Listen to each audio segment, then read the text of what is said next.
ও বাবা গো, কি ভয়ঙ্কর দেখতে! ইয়ে তো কোনো সাধারণ গরু নয়, ইয়ে যে... কি রে গোপে, যাত্রাপালা কেমন লাগলো বল? খুব ভালো লেগেছে কাকা, কিন্তু সীতামা কি সত্যি সত্যি আগুনের উপর দিয়ে হাঁটছিল? আর হনুমান অত বড় পাহাড়টা কি করে তুলে আনলো? আরে পাগল, ওসব তো অভিনয়। বড় হ, তখন বুঝবি। এখন তাড়াতাড়ি পা চালা দেখি, খাল পেরিয়ে ভাগার টপকে যেতে হবে, অনেকটা পথ। আর তাছাড়া অনেক রাত হয়েছে, তাড়াতাড়ি চল।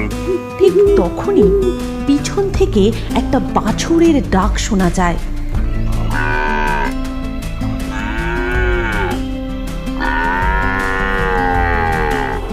সেই ডাক শুনে গোপে দাঁড়িয়ে যায় আর বলে, কাকা, পিছন থেকে একটা বাছুরের ডাক শোনা যাচ্ছে। চলো না, ওকে আমরা ধরে বাড়িতে নিয়ে যাই, আমাদের গরুগুলোর সঙ্গে ওকে রেখে দেবো। আহা, তুই থামলি কেন? খবরদার, একদম পিছন ফিরে তাকাবি না। তুই তাড়াতাড়ি পা চালা। তারপর তারা দুজনে আবার হাঁটতে শুরু করে। নদীর খাল পার পেরিয়ে ভাগাড়ের উপর দিয়ে যাওয়ার সময় হঠাৎ তারা দেখে তাদের পাশ দিয়ে দুটো কলসি নিজে থেকেই গড় গড় করে গড়িয়ে যাচ্ছে। এদিকে ওই বাছুরটা একইভাবে ডেকে চলেছে। আর সেই মুহূর্তেই তাদের সামনে কোথা থেকে একটা গরুর হাড় উড়ে এসে পড়ে। চুপ চুপ, একটাও কথা বলবি না। আর খবরদার, পিছন ফিরে একদম তাকাবি না। তুই বরং আয়, আমি তোকে কাঁধে করি। তারপর তার কাকা গোপীকে কাঁধে তুলে নিয়ে তাড়াতাড়ি পা চালিয়ে বাড়ি চলে যায়। আর বাড়ি ফেরার পর বিছানায় শুয়ে গোপী তার কাকাকে জিজ্ঞাসা করে, ও কাকা, কাকা, তখন ওসব কি হচ্ছিল? আর ওই বাছুরটাই বা কাদের? আমাদের পিছন পিছন আসছিল, তারপর তো দেখতে পেলাম না। ওটা কি ছিল জানিস? ওটা ছিল গোভূত।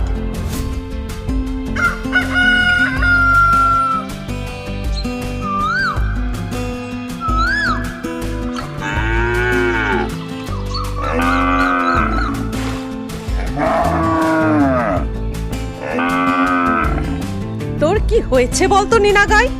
দিন দিন দুধের পরিমাণ এত কমে যাচ্ছে কেন? পিঠে দুখা না পড়লে দেখছি তোর হয় না। কি গো, তুমি দাঁড়িয়ে দাঁড়িয়ে দেখছো কি? দাও না ওকে দুটো ঘা। তারপর রামু গরুটাকে লাঠির বাড়ি খুব মারতে থাকে। আর গরুটা কষ্টে করুণ স্বরে ডাকতে থাকে, আজ মাত্র এইটুকু দুধ দিলি? দেখ আজ আমি তোর কি দশা করি। আজ তোর খাওয়া বন্ধ, আর এই বাছুরটাকেও আজ কিচ্ছু খেতে দেবো না। কি গো, চলে এসো তুমি। রামু আর মালতী দুধের বালতি নিয়ে গোয়াল ঘর থেকে চলে যায়। নীনা গাই খুব কাঁদতে থাকে। তখন লালি গাই বলে, কাঁদিস না বোন, আমাদের কপালে যে এই লেখা আছে। দিনে 4 বার করে দুধ দইলে আমি দুধ কোথায় পাই বলতো? তার উপর ঠিক করে খেতেও দেয় না। আমার বাচ্চাটাও যে সকাল থেকে কিছু না খেয়ে রয়েছে। এই নিষ্ঠুর মানুষগুলো ওকে যে ওর মায়ের দুধে খেতে দেয় না, তারপর দিন রাত মারধর করে। এইভাবে চলতে থাকলে তো এভাবে দিনের পর দিন চলতে থাকে। রামু আর মালতী গরুগুলোর উপর সারা দিন খুব অত্যাচার করতে থাকে। তাদের ঠিক করে খেতেও দেয় না, আর ঠিক মতো দুধ দিতে না পারলে জোটে লাঠির বাড়ি। এর ওপরে তারা দুধের মধ্যে জল মিশিয়ে সেই দুধ বিক্রি করে। এমনই একদিন রামু, আরে ও রামু, আমাকে 2 পো দুধ দাও। তখন রামু আর মালতী দুধের ঘটি নিয়ে ঘর থেকে বেরিয়ে আসে। শোনো ঠাকুরপো, পরের মাস থেকে কিন্তু দুধের দাম আরো 5 টাকা করে বাড়বে। সে কি গো বৌদি, একেবারে 5 টাকা? তাছাড়া দিন দিন দুধের পরিমাণ তো পাতলা হয়েই চলেছে। তোমরা কি দুধে জল মেশাচ্ছ নাকি বলো তো? এইরকম চললে কিন্তু আর দুধ নেব না বলে দিলাম। হ্যাঁ গো পঞ্চা কাকা, আমার মাও বলছিল দুধ খেয়ে তো ভাইয়ের পেটই ভরছে না। এই রামু কাকা আর মালতী কাকি নিশ্চয়ই দুধে বেশি করে জল মেশাচ্ছে। না না, তোমাদের কোথাও ভুল হচ্ছে। আমরা জল ফল মেশাই না তো, একদম জল মেশাই না। এই নাও দুধের দাম। এমনিতে তো পাতলা জলের মতো দুধ, তার উপরে আবার দুধের দাম বাড়াচ্ছ। আমরা না পরের মাস থেকে আর তোমার কাছ থেকে দুধ নেব না, অন্য জায়গা থেকে নেবো, বুঝলে? এই বলে তারা সেখান থেকে চলে যায়। তখন রামু বলে, দেখেছো তো গিন্নি, তোমাকে আমি বললাম এত জল মিশিও না। তুমি তো আমার কোনো কথাই শোনো না। চুপ করো তো। দুধ নেওয়ার লোকের কি অভাব আছে নাকি? কাল থেকে তুমি শহরে গিয়ে দুধ বিক্রি করবে। আর এই সমস্ত কিছু হয়েছে ওই গরুগুলোর জন্য। আজ তো এদের আমি মেরেই ফেলবো। সাথে সাথেই মালতী একটা লাঠি তুলে নিয়ে গরুগুলোকে খুব মারতে থাকে। তার সমস্ত রাগ গিয়ে পড়ে গরুগুলোর ওপর। প্রচণ্ড মার খেয়ে নীনাগাই সেই রাতেই অসুস্থ হয়ে পড়ে এবং ভোর রাতের দিকে গরুটি মারা যায়। এরপর দিনের আলো ফুটলে, ও গিন্নি, গিন্নি, তাড়াতাড়ি দেখে যাও। কি হয়েছে কি? সাত সকালে এমন চেঁচিয়ে বাড়ি মাথায় করছো কেন? এই দেখো, গরুটা মনে হচ্ছে মরে গেছে। কালকে তুমি ওদেরকে অত না মারলেও পারতে। যাকে আপদ বিদেয় হয়েছে। এমনিতেও তো বেশি দুধ দিচ্ছিল না। যাও যাও, বেশি দেরি করো না। গ্রামের কিছু লোক নিয়ে গরুটাকে ভাগাড়ে ফেলে দিয়ে এসো। আমরা না হয় নতুন একটা গরু কিনে নেব। তারপর রামু গ্রামের লোকজন জোগাড় করে গরুটাকে বাঁশে বেঁধে খাল পেরিয়ে ভাগাড়ের দিকে নিয়ে যায় এবং ভাগাড়ে পৌঁছে নে নে, এই এখানেই ফেলে দে, রাতে শিয়াল কুকুরে ছিঁড়ে ছিঁড়ে খাবে। রামো, তোর কি একটুও মায়া দয়া নেই নাকি? গরুটা কি এইভাবে? তোর কষ্ট হচ্ছে না? শোনো, আমারও তো মায়া দয়া নেই। এই ভাগাড়ের পচা গন্ধে আমার আর ভালো লাগছে না। চলো এখান থেকে, বাড়ি গিয়ে আমায় আবার শহরে যেতে হবে। এদিকে লালিগাই ও নীনাগাইয়ের বাছুরটা সারা দিন খুব কাঁদতে থাকে। এরপর ধীরে ধীরে রাত নেমে আসে। সেই দিনই রাত্রিবেলা রামু যখন শহর থেকে দুধ বিক্রি করে ভাগাড়ের পাশের পথ ধরে ফিরছিল,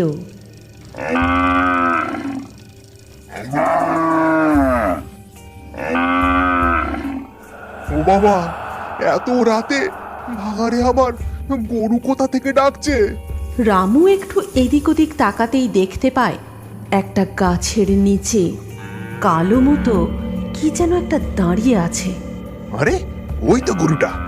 বাবা, এ তো পুরো সোনাই সোহাগা। আর গরু কে জানে, রাত্রেবেলা মনে হয় পালিয়ে এসেছে। যাই, আমি এটাকে ধরে নিয়ে বাড়ি যাই। আমাকে আর পয়সা খরচা করে নতুন গরু কিনতে হলো না। রামু সেই গরুটাকে সঙ্গে করে নিয়ে বাড়ি চলে আসে। তারপর গোয়ালে বেঁধে দিয়ে সে ঘরে চলে যায়।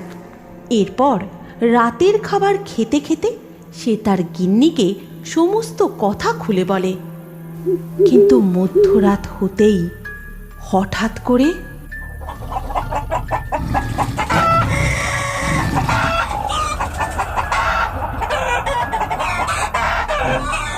গিন্নি, শুনছো?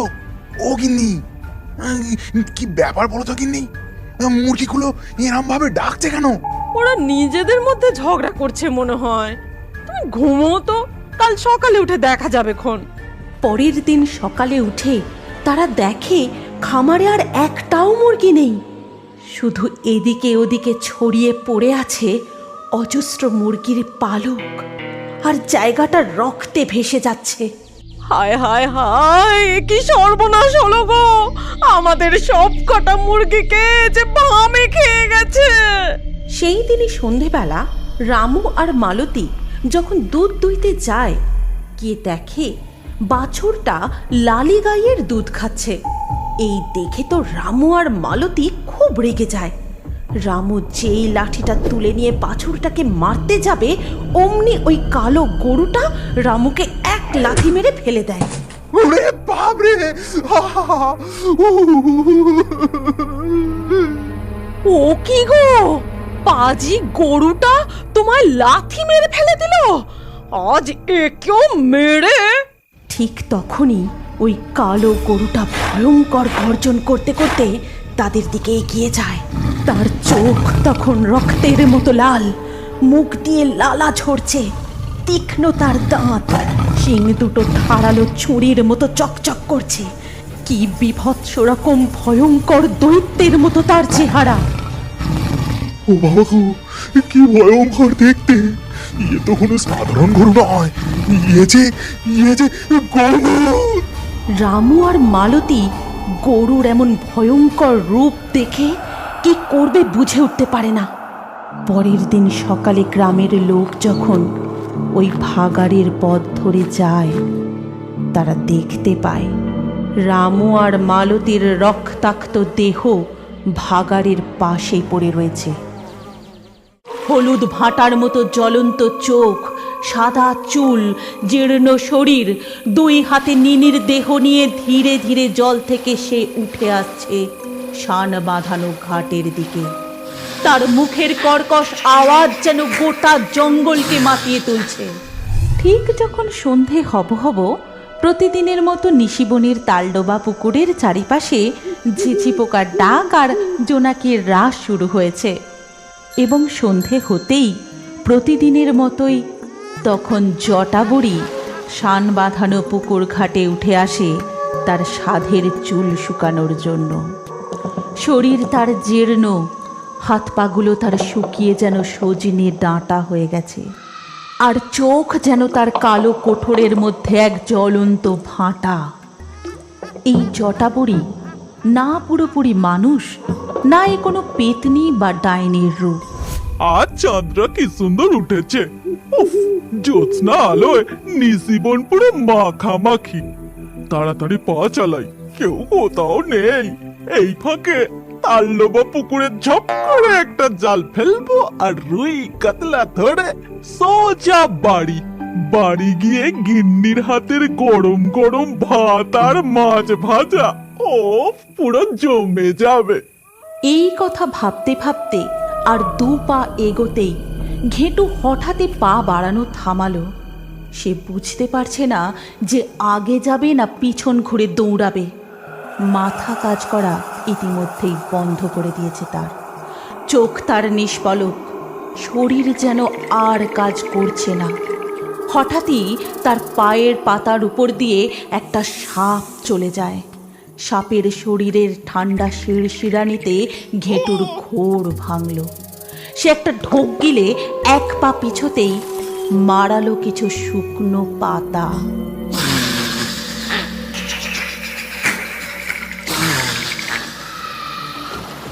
আর কোনো রকম দেরি না করে ঘেটু উল্টো দিকের পথ ধরে দৌড় লাগায় আর মনে মনে বিড়বিড় করে, কে ছিল ওই বিধবা বুড়ি? ওরে বাপরে, কি ভয়ঙ্কর দেখতে! তাল পুকুরের জলে সেই যে ডুব মারলো আর উঠলো না। সে যাই হোক বাবা, আমি যে তার সামনে গিয়ে পড়িনি এটাই রক্ষে। প্রতিদিনের মতোই তালডোবার এই পুকুরের শান বাঁধানো ঘাটে স্নান করা, গরুর গা ধোয়ানো, গ্রামের বাচ্চাদের প্রথম সাঁতার শেখা সবই হয়। কিন্তু গ্রাম থেকে দূরে ও জঙ্গলের মধ্যে এই পুকুর, তাই গ্রামের কোনো মানুষই একা একা খুব একটা এই পুকুরে আসে না। যখন কেউ জামা কাপড় ধুতে বা গরুকে গা ধোয়াতে আসে, তাদের ছেলে মেয়েদেরও নিয়ে আসে সাঁতার শেখানোর জন্য। বাবা, ও বাবা, দেখো না, কে যেন আমার পাটা ধরে টানলো। ও তোর ভাই হবে, জলে ডুব দিয়ে এমন বাঁদরামি করছে। এই বাঁদর ছেলে, এই বাঁদরামি বন্ধ কর। এই দিকে আয়, গরুর গাটা ধুইয়ে দে। না গো বাবা, ভাই তো আমার সামনেই ছিল, ও তো তখন ডুব দেয়নি। ও, তাহলে এই পুকুরের মৎস্যকন্যার তোকে ভালো লেগেছে, তাই তোর পা ধরে ডাকছে। আরে কোনো মাছ হবে হয়তো তোর পায়ে ঠেকেছে। গনা তার মেয়ের সাথে ঠাট্টা তামাশা করতে করতে হঠাৎই তার মেয়ে জলে ডুব দিল। প্রথমটা গনার স্বাভাবিক মনে হলেও 9, 10, 11, এবার 12 নম্বর নিঃশ্বাস পড়তেই গনার মাথাটা কেমন যেন বাঁই করে ঘুরে গেল। সঙ্গে সঙ্গে গনাও ডুব দিল তালডোবা পুকুরে। জলের নিচে মেয়েকে খুঁজে না পেয়ে মনটা তার হু হু করে কেঁদে ওঠে। চারিদিকটা দেখার চেষ্টা করে, কিন্তু মেয়েকে খুঁজে পাওয়ার আশ যেন তার জলের তলায় তলিয়ে গেছে। আজ পর্যন্ত এই পুকুরের দিনের আলোয় কোনো দিনই এমন অঘটন ঘটেনি। গনা একবার করে নিঃশ্বাস নিতে উপরে ওঠে, আবার ডুব গেলে তার মেয়েকে খুঁজতে থাকে জলের তলায়। মা, উঠে আয়। বাবার সাথে এমন লুকোচুরি খেলিস না। কেন বাবার সাথে এমন লুকোচুরি খেলছিস? ততক্ষণে গনার ছেলে তার পাড়ার ঘেঁটু জেলেকে নিয়ে এসে হাজির। ঘেঁটু এক মুহূর্ত বিলম্ব না করে তার হাত ঘোরানো জালটিকে ছুঁড়ে দিল পুকুরের মাঝখানে।